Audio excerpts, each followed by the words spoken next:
नमस्कार, स्वागत है आपका अपने YouTube चैनल टीचिंग ट्रेल्स में। टीचिंग ट्रेल्स एक ऐसा स्थान है जहां सीखना सिखाना होता है हमेशा बहुत ही आसान और मज़ेदार।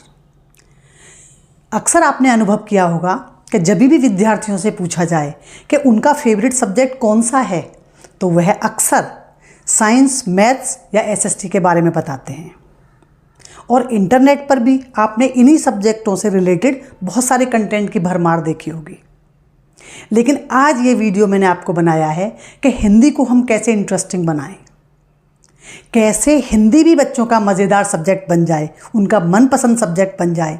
उसके लिए आज मैं शेयर कर रही हूँ कुछ ऐसी एक्टिविटी जो ट्राइड एंड टेस्टेड हैं, जिन्हें बच्चे बहुत इंजॉय करते हैं और साथ के साथ वो हिंदी भाषा को समृद्ध बनाती हैं। तो सबसे पहली एक्टिविटी है चित्रों के आधार पर कहानी लेखन। इस गतिविधि को आप क्लास 3 से लेकर के क्लास 10 तक करवा सकते हैं। सबसे पहले आपको क्या करना है, कुछ चित्र ले लीजिए और वो 3 या 4 चित्र, अगर चाहें तो आप वही सेम चित्र पूरी कक्षा में बांट दीजिए या चाहे तो अलग अलग प्रिंट आउट निकाल लीजिए। 3-4 प्रकार के चित्र या 4 चित्र अलग अलग कैटेगरी के, अलग अलग प्रकार के बच्चों में बांट दीजिए और बच्चों के 3 या 4 के ग्रुप बना दीजिए। उसके बाद उन बच्चों से कहिए कि उन चित्रों के आधार पर उनको 150 से 200 शब्दों की, अब कक्षा के स्तर के अनुसार, अगर कक्षा छोटी है तो 100 शब्दों की कहानी चल सकती है, अगर कक्षा बड़ी है तो आप 200-250 इतने शब्दों की कहानियाँ बनवा सकती हैं। अगर आप चाहें तो बच्चों की सहायता के लिए कुछ शब्द भी दे सकती हैं श्याम पट पर, जिन्हें का प्रयोग करके वो कहानी लिख सकते हैं। अब देखिए, ये तो हमें मानना पड़ेगा कि अलग अलग विद्यार्थी को या 2-2 विद्यार्थी को हम ये चित्र नहीं दे सकते, क्योंकि हर कोई कहानी लिखने में कुशल नहीं होता। तो ग्रुप में वो ये काम बखूबी कर सकते हैं। अब इस कहानी से उनके कौन कौन से स्किल्स डेवलप होते हैं एक बार वो हम देख लेते हैं, क्योंकि शिक्षा का उद्देश्य केवल लिखना रटना नहीं है, बल्कि उन कौशल को डेवलप भी करना है जो उनके जीवन में काम आए। तो सबसे पहले हम बात करते हैं, जब हम बच्चों को कहानी देंगे तो क्या होगा, ऑब्जर्व करेंगे। जब वो चित्रों को देखेंगे तो उनकी ऑब्जर्वेशन स्किल्स बढ़ेंगी। वो ये देखेंगे चित्र कहाँ के हैं, चित्र के पात्र कौन से हैं, चित्र की बैकग्राउंड क्या है, चित्र के समय की परिस्थितियाँ कैसी रही होंगी, जिस समय का ये कहानी है या जिस समय के चित्र हैं तो किस प्रकार की परिस्थितियाँ होंगी। तो वो क्या करेंगे, एक एक चीज़ को बड़ी बारीकी से देखेंगे, तो उनकी ऑब्जर्वेशन स्किल बढ़ेगी। उसके अलावा जब उन्होंने देख लिया कि चित्र कहाँ का है, उसके पात्र कैसे हैं, किस समय का चित्र है, चित्र में कौन कौन सी चीज़ें दिखाई दे रही हैं, तो क्या करेंगे, वो अब कहानी लिखने की प्रक्रिया में आगे बढ़ेंगे। तो उनकी इमेजिनेशन और क्रिएटिविटी कि कहानी को कैसे शुरू करें, तो वो इमेजिन करेंगे, अच्छा उस समय की कहानी होगी, ये घटना होगी, तो वो उसको इमेजिन करके उनकी कल्पना शक्ति बढ़ेगी और क्रिएटिविटी बढ़ेगी। वो उस दिशा में आगे बढ़ेंगे कि कहानी की शुरुआत कैसे हमें करनी है, घटना क्रम कैसे होगा, यानी कहानी का एक तरह से कह सकते हैं आप रूपरेखा, उसका फॉर्मेट उनके दिमाग में आ जाएगा कि कैसे हमें कहानी को अपनी को फ्रेम करना है। इसके बाद बात करते हैं लैंग्वेज वोकेबलरी डेवलपमेंट। जब वो कहानी लिखेंगे तो उसमें वो नए नए शब्दों का प्रयोग करेंगे। ये मैंने देखा है कि बच्चे इतने अच्छे अच्छे शब्दों का प्रयोग करते हैं, तत्सम शब्दों का प्रयोग करते हैं, पात्र के अनुसार तद्भव का, विदेशी शब्दों का प्रयोग करते हैं, मुहावरेदार भाषा का प्रयोग करते हैं। तो उनसे उनकी लैंग्वेज डेवलप होगी और नई नई वोकेबलरी वो सीखेंगे। इसके अलावा लॉजिकल एंड सीक्वेंसिंग स्किल कि कहानी को जब वो घटनाएं लिखेंगे, कहानी कहाँ से शुरू हो रही है, किस प्रकार से घटनाएं बढ़ रही हैं, तो उसके साथ वो तार से तार जोड़ेंगे, सीक्वेंस का उनके साथ मिलान करेंगे कि किस प्रकार से घटनाएं क्रम में बढ़ रही हैं, किस प्रकार से घटनाएं एक दूसरे के साथ जुड़ी हुई हैं। क्रिटिकल थिंकिंग, जब वो कहानी में आगे बढ़ेंगे तो पात्र, समस्याएं भी आएंगी, वो उसका समाधान भी निकालेंगे, पात्र कैसे सोच रहा है, अगर घटनाएं हो रही हैं तो पात्र कैसे रिएक्ट कर रहा है, पात्र के डायलॉग कैसे होंगे, तो इन सब चीज़ों के बारे में वो लिखेंगे। उसके बाद करते हैं राइटिंग स्किल। जब वो पूरी कहानी लिख लेंगे तो स्वाभाविक है कि उनका लेखन कौशल है वो सुधरेगा, वो इसका स्तर और अच्छा होगा। और जब वो कहानी लिख लेंगे तो कहानी लिखने के बाद विद्यार्थी क्या करेंगे, एक मैं आपको टिप दे रही हूँ कि आप ये एक्टिविटी ज़रूर कराइए, फीडबैक सर्कल। बाद में जब सभी बच्चे कहानी लिख लेंगे तो कहानी लिखने के बाद उनसे कहिए कि अच्छा अब आप सबने कहानी लिख ली, और कहानी लिखने के बाद फिर अगली कक्षा में उन बच्चों से कहिए कि वो उस कहानी को प्रस्तुत करें। अगर एक ग्रुप में 3 विद्यार्थी हैं, 4 विद्यार्थी हैं, तो उनको कक्षा में सभी के सामने बुला लीजिए एक एक करके ग्रुप को, और उसके बाद वो अपना प्रस्तुतिकरण करेंगे। जब वो अपना प्रस्तुतिकरण करेंगे और जो बाकी ऑडियंस बैठी है और विद्यार्थी बैठे हैं, तो उनसे आप कहिए कि वो अपना पीयर फीडबैक देंगे, क्योंकि पीयर फीडबैक का भी न्यू एजुकेशन पॉलिसी में बहुत इंपॉर्टेंट रोल है कि जो श्रोता बैठे हैं वहाँ पर वो ध्यान से ऑब्जर्व करेंगे।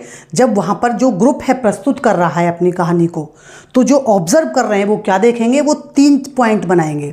सबसे पहला एक पॉजिटिव उनको फीडबैक देंगे कि उनको उस कहानी में सबसे अच्छा क्या लगा। दूसरा सुझाव क्या है, कहानी अच्छी है, उसको ये चीज़ अच्छी लगी, लेकिन और उसमें क्या अच्छा हो सकता है, तो एक वो सुझाव देंगे, दूसरा पॉइंट हो गया। और तीसरा लर्निंग, कि जो उन्होंने कहानी सुनी उसकी लर्निंग क्या रही। अब आप ग्रुप से कहिए उससे कि आपने कहानी सुना दी और आपको फीडबैक मिल गया, तो वो फीडबैक को अपनी कहानी में नोट डाउन कर लेंगे, और उसके बाद वो 3-4 बच्चों का ग्रुप उस कहानी के ऊपर दोबारा काम करेगा और एक फाइनल ड्राफ्ट तैयार करेगा। जब फाइनल ड्राफ्ट तैयार हो जाएगा तो वह कहानी अध्यापिका को दे देंगे। आप चाहें तो उनको एज ए पोर्टफोलियो भी आप उस कहानी को असिस्ट कर सकती हैं, और आप उन कहानियों को अपनी जो विद्यालय की मैगज़ीन है उसमें भी शामिल कर सकती हैं। तो विद्यार्थी बहुत अच्छी अच्छी कहानियाँ लिखते हैं। तो एक तो ये गतिविधि हो गई। अब हम बात करते हैं दूसरी गतिविधि की, जो है शब्द अंताक्षरी। दूसरी गतिविधि है हमारी शब्द अंताक्षरी।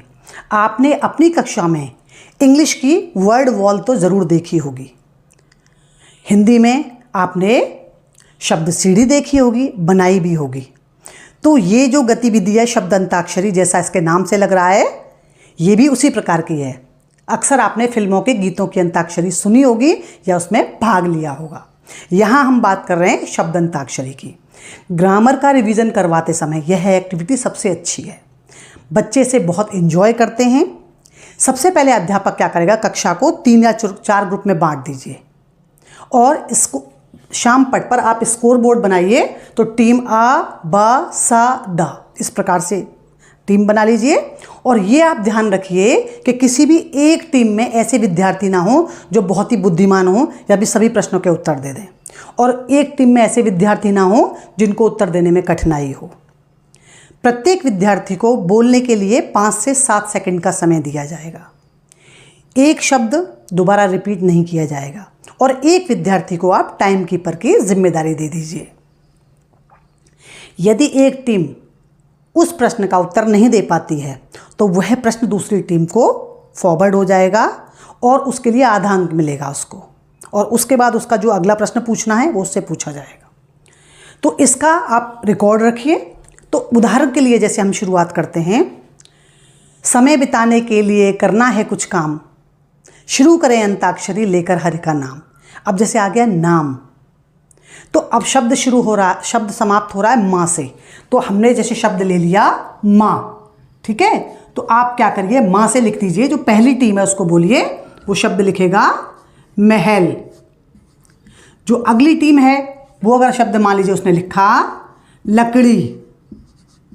अब जो तीसरी टीम है वो लिख देगी मान लीजिए डलिया, और चौथी जो टीम है वो लिखेगी मान लीजिए यज्ञ। अब इस प्रकार से एक राउंड हो गया। अब आप पूछिए, जैसे यज्ञ आ गया, अब अगला जो टीम है वो कहेगी ज्ञानी। तो आप इस गेम को या इस खेल को आप कक्षा के स्तर अनुसार इसको सरल से कठिन क्रम में ले जा सकते हैं। जैसे मान लीजिए ये मेरा ट्राइड एंड टेस्टेड तरीका रहा है, संज्ञा, सर्वनाम, विशेषण, क्रिया विशेषण, ये ग्रामर के जितने भी कॉन्सेप्ट हैं उन सबको करवाने के लिए ये बहुत अच्छी टेक्निक है। बच्चे बहुत एंजॉय करते हैं और खेल खेल में ग्रामर जैसे कठिन कॉन्सेप्ट उनको बहुत आसानी से याद हो जाते हैं। जब याद हो जाएं तो फिर आप उनको बाद में एक बार रिटन प्रैक्टिस ज़रूर करवाइए, क्योंकि ग्रामर में जब बच्चे लिखेंगे तो उनकी गलतियां नज़र आएंगी। तो उदाहरण के लिए जैसे मान लीजिए आपने पहले राउंड में बच्चों ने ये शब्द बता दिए, अगले राउंड में आप चाहें तो ईजी टू डिफ़िकल्ट का क्रम लेकर के चलिए। अगले राउंड में आप पूछ लीजिए, जैसे मान लीजिए बच्चे ने कहा ज्ञानी, ठीक है, तो ज्ञानी, तो आप जैसे कह सकते हैं अच्छा ठीक है, ज्ञानी शब्द में मूल शब्द कौन सा है और प्रत्यय कौन सा है, तो विद्यार्थी कहेगा ज्ञान जमा ई। फिर उस राउंड में आप उपसर्ग प्रत्यय ही पूछिए। ज्ञानी, तो अगर मान लीजिए आपने कर दिया, तो जैसे मान लीजिए कोई और शब्द ले लिया, तो उस प्रकार से आप उसको बढ़ाती चलिएगा। अब जैसे फॉर एग्जांपल मैं इसी का उदाहरण लेती हूँ कि जैसे मान लीजिए बच्चे ने उदाहरण दिया महल, तो आपने पूछा अच्छा बताइए महल शब्द में, महल शब्द व्याकरण का कौन सा रूप है, तो बच्चे कहेंगे जातिवाचक संज्ञा है। लकड़ी क्या है, लकड़ी अगर वो बच्चे कहेंगे, अगर वैसे तो ये भी जातिवाचक संज्ञा है, लेकिन हो सकता है कुछ विद्यार्थी कहें कि मैम ये द्रव्यवाचक संज्ञा है, क्योंकि लकड़ी मटीरियल है। उसके बाद आ गई डलिया, डलिया भी जातिवाचक संज्ञा है। यज्ञ, तो आप इस प्रकार से सरल से कठिन क्रम में पूछ सकते हैं इसमें। तो ये बहुत ही इंटरेस्टिंग एक्टिविटी है, बच्चे बहुत ज़्यादा इसमें पार्टिसिपेट करते हैं, और अंत में जो टीम ने सबसे ज़्यादा स्कोर किया है उसके लिए क्लैपिंग कर दीजिए, बोनस अंक दे दीजिए उसको। जैसे आप कह सकते हैं अंताक्षरी हीरो कुछ करके छोटा सा एक उनको आप बैच बना करके दे दीजिए, तो बच्चे बहुत प्रोत्साहित होंगे। पहेली आपने कभी ना कभी ज़रूर सुनी होंगी, यहाँ तक कि अपनी पाठ्य पुस्तक में आपने लिखी हुई भी देखी होंगी। कई बार विद्यालयों में जो एक्टिविटीज़ होती हैं उनमें पहेली उसका पार्ट होती हैं। पहेली से हमारे सोचने समझने की शक्ति बढ़ती है, इंटरेस्ट पैदा करती हैं। तो जो तीसरी गतिविधि है हमारी पहेली, लेकिन पहेली वो वर्ग पहेली नहीं, वो क्रॉसवर्ड नहीं, बल्कि शब्द पहेली, यानी स्वर या व्यंजन से शुरू होने वाली पहेली। तो यहाँ पर हम बात करते हैं स्वर आ की पहेली। अब इस प्रकार की जब आप कहेंगे कि आज हम पहेली करेंगे, तो बच्चों के अंदर ना बड़ी एक्साइटमेंट आएगी, क्यूरियोसिटी पैदा होगी कि आज हम क्या करने वाले हैं। तो देखिए पहला शब्द है कच्चे आम से बनता है। अब विद्यार्थियों से पूछे कच्चे आम से क्या बनता है? अचार। बच्चों ने आम का अचार जरूर खाया होगा, खट्टा अचार, मीठा अचार। रोज सुबह खबरों के लिए पढ़ते हैं, क्या पढ़ते हैं हम? अखबार। अखबार। अब बच्चों को बताइए कि बेटा अखबार कौन सी भाषा का शब्द है? तो बच्चे समाचार पत्र का ये उर्दू रूप है, उर्दू का जो शब्द है वो है अखबार, हिंदी में से समाचार पत्र कहते हैं, और अंग्रेजी भाषा में हम न्यूज़पेपर कहते हैं। तो बच्चे एक ही शब्द के 3 भाषाओं में उसके अर्थ समझ जाएंगे। अगला शब्द है बीमार होने पर जाते हैं। कहाँ जाते हैं बीमार होने पर? कोई कहेगा डॉक्टर के पास जाते हैं, कोई क्लिनिक के पास जाते, कोई क्लिनिक में जाते हैं। तो क्या डॉक्टर के पास जाना, क्लिनिक में जाना, क्या ये सब आ से शुरू हो रहे हैं? तो बीमार होने पर हम जाते हैं अस्पताल। कुछ लोग इसको अस्पताल भी बोलते हैं, अस्पताल। अंग्रेजी में इसको हम हॉस्पिटल कहते हैं। और अगर शुद्ध हिंदी में बात करें तो हम कहेंगे औषधालय। औषधालय मतलब औषधि, जहाँ दवाइयाँ मिलती हैं। लाल दाने वाला फल कौन सा है? बच्चे कहेंगे तरबूज। लेकिन क्या तरबूज के दाने लाल होते हैं? काले होते हैं। तरबूज का गूदा लाल होता है।